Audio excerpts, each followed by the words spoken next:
If you're confused by the green packaging options available today, this is the series for you. So we're throwing things into our recycling bin, and that is not the end of the process. Frankly, if it just goes in the recycling bin and there's not this idea of post-consumer recycled material, products from post-consumer recycled material, it's a worthless experience. The goal is not going in the recycling bin. It goes in the recycling bin, through the recycling plant, and then it comes out on the other side as raw material that can be used in products.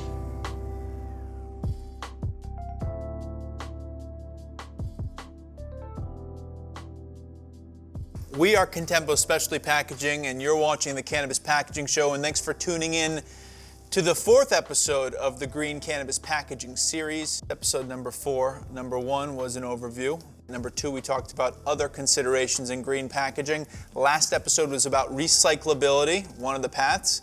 And this episode's about post-consumer recycled content. Last week we went to the recycling plant here in Rhode Island and really took a tour, and we'll have some video footage that we'll share with you guys at some point, but it's just really understand what's going on, how do we solve the problems, understanding the entire scope of these challenges rather than just, taking a shortcut in eco and saying, ooh, this is made with soy-based inks, or hey, this is recyclable, or hey, this is biodegradable. Really thinking at a high level of how to solve these problems and being committed to getting to the root of what it's going to take. That's what we're all about at Cannabis Specialty Packaging. We're going to follow up on our, we'll call it not really a contest, the question of the week, is this recyclable? So I went to the Rhode Island recycling facility and I said, is this product recyclable? And the guy said, it's made of steel.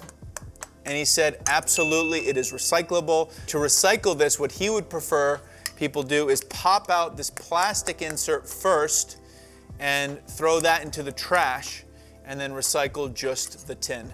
In general, that is recyclable, but you want to separate the plastic from the tin first. Let's get into post-consumer recycled material. So let's talk high level again. So we're throwing things into our recycling bin, and that is not the end of the process. Frankly, if it just goes in the recycling bin and there's not this idea of post-consumer recycled material, products from post-consumer recycled material, it's a worthless experience.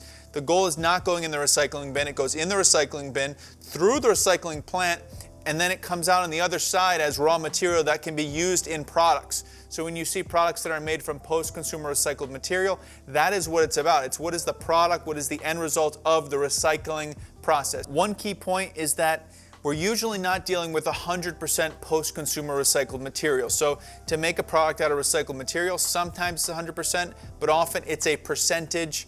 And the reason is a combination of performance. Sometimes, for example, with like a fender for a car, you're not going to use 100% post-consumer recycled material because you lose something in durability. So it's going to be a smaller percentage, whereas some products are 99%, 90%, 100% post-consumer recycled materials.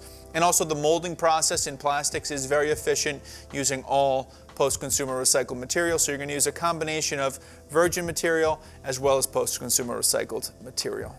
Example, so I want to say, okay, so you go recycle bin to post-consumer recycled material that can then go into products. What are some examples of this in the world and in packaging in particular? So PET, which is a type of plastic, plastic number 1, going back into a stream to produce more Coke bottles.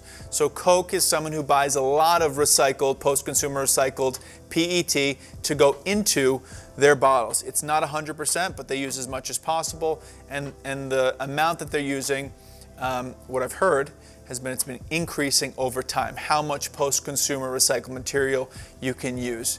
And part of that at Coke's level is regulated by the FDA, and there's a lot more in that we can talk about at a later point in time.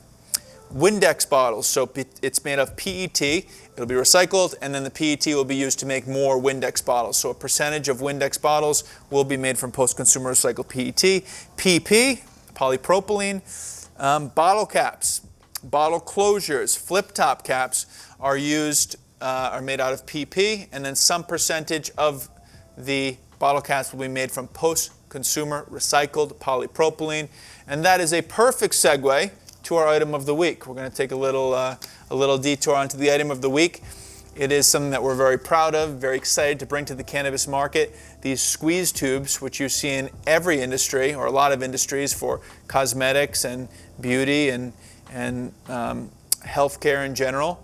we now have a child-resistant squeeze tube that Contempo Specialty Packaging is bringing to the market. So if you're looking for a child-resistant squeeze tube, it can be printed in 4 colors. It can come in a wide variety of sizes. And the way that these tubes work is they actually come, they'll ship to you like this, opened, and then you need special equipment to fill and seal the squeeze tube. But this is a child-resistant squeeze tube. I think we're the first, or one of the first, to bring this product to market, and we would love, if you're interested, to take a look at the squeeze tube. Go to contempopackaging.com, just fill out one of the forms on the website and say, we're interested in the squeeze tube, and we'll get you more information. So on our child-resistant squeeze tubes, the caps are made from polypropylene. Some of that polypropylene, if you recycle it, will go into the polypropylene post-consumer recycled material, and then that will get used to make more polypropylene bottle caps. It's a good, tangible example. And we also have a couple different cap closures that we're doing. So check it out. Go to contempopackaging.com, fill out one of the forms, and we'll get you more information on the squeeze tubes. So next example of post-consumer recycled that I really like is Head & Shoulders. So the shampoo company, they're making bottles. They're bottles out of ocean plastics. So this is a pretty exciting project that's getting a lot of traction in the cannabis, actually just in the world of packaging in general, is what do we do with all the ocean plastic that's, floating in our oceans and harming marine life? What do we do? And this is an article in the Huffington Post. It says, it will be the first shampoo bottle made from recycled beach plastics, according to the company's press release. And here's a quote from Tom Scazzi of TerraCycle. Check out TerraCycle.com. That company is doing some great things in the area of recyclability and really thinking about sustainable packaging and sustainable products in general. It's important to understand how big of a disaster ocean plastics are. It's horrendous. This is Tom speaking. It creates a problem for animals that eat them and get trapped in them. It's a crisis. I don't think people understand the scale of it. So this is back in 2017. This is just starting to, I think, hit the mainstream now in 2019. But Head & Shoulders is going to be making bottles almost 100% post-consumer recycled material, being ocean plastics in this case. So rather than going in the recycling bin, actually taking plastics out of the ocean and putting it into bottles. And this was interesting. I was talking to a sustainability expert about this, and he was saying, when you make things out of post-consumer recycled or the ocean plastic here 100%, it can't be totally white. It's not coming in a total white color, and that's one of the downsides why a lot of people don't do 100%, aside from the reasons I listed before, is the clarity and the quality. It looks a little cloudy if you use all post-consumer recycled materials. Head & Shoulders in this example, they're going to keep the bottle gray intentionally so that from a PR perspective, people will see a change in the bottle. I think it's a brilliant strategy PR-wise. People see a difference and say, what changed about this bottle? I'm sure there'll be some kind of description on the packaging itself. So these are creative ways, as the consumer is caring more and more about this stuff, that you guys can make it clear that you're caring about sustainability in the environment. TerraCycle.com, TerraRR, and you'll learn more about TerraCycle and what they're doing. So this general idea of sustainability, how do we recycle? The last point I'll make that I learned last week is, so we recycle, but the recycling is only good if it gets used in products. And this comes down to the point where I'm thinking, how do we solve this problem? A big part of this is demand on the other side. So if you recycle products and out the other end are these post-consumer recycled materials, we need to have demand. People need to be making products from those post-consumer recycled materials.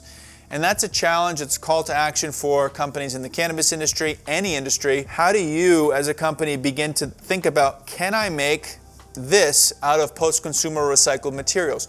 When a lot of people start thinking that way, I think there can be an increase in demand. From what I'm researching, there would be an increase in demand for those kinds of products, for the post-consumer recycled products, which then in turn will make the whole system work. If there's too much post-consumer recycled materials but no companies want to use it, we would have a problem on our hands. So that's something that I learned at the recycling facility. I wanted to share. So what materials, call to action for you guys, what sort of materials are you manufacturing in your business today that could potentially be made from post-consumer recycled materials, which in return would create a greater demand for those materials? We're getting at this 1 week at a time.